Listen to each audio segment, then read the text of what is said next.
Le président sénégalais Bassirou Diomaye Faye a saisi le Conseil constitutionnel d'un recours contre la loi numéro 18/2026 de révision constitutionnelle adoptée le 29 juin 2026 par l'Assemblée nationale, déposée le 6 juillet 2026 par Maître Cheikh Amadou Ndiaye au nom du chef de l'État. Ce recours invoque une violation de la procédure. Le président a déclaré l'urgence, ce qui, selon l'article 17, alinéa 5 de la loi organique, impose un délai de 8 jours pour statuer. Le dossier transmis comprend la loi contestée, des correspondances, des amendements, des procès-verbaux et des enregistrements audio-vidéo des débats pléniers.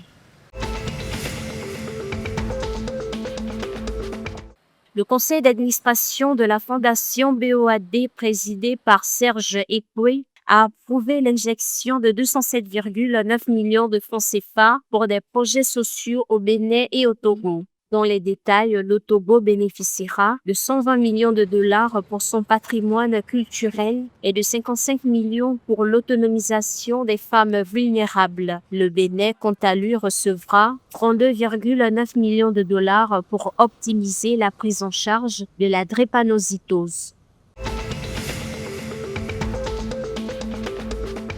En marge des réunions 2026 du COSUS africain à Banjul, le président gambien Adama Barrow a annoncé le 7 juillet 2026 un investissement de 2 milliards de dollars du groupe nigérian Dangote, conclu lors d'une audience à la State House avec Aliko Dangote. Cet engagement porte sur 2 projets majeurs, un parc solaire de 250 MW et un terminal moderne de stockage de carburant destiné à renforcer la sécurité énergétique de la Gambie.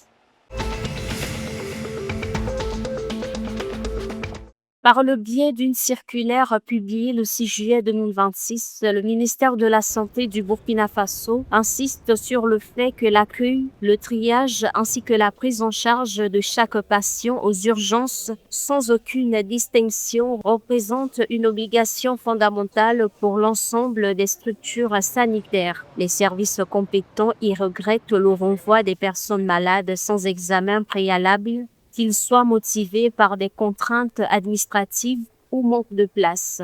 Rappelons que la préservation des vies humaines doit rester la préoccupation majeure. L'autorité souligne que l'expertise et le diagnostic des soignants doivent systématiquement l'emporter sur la bureaucratie.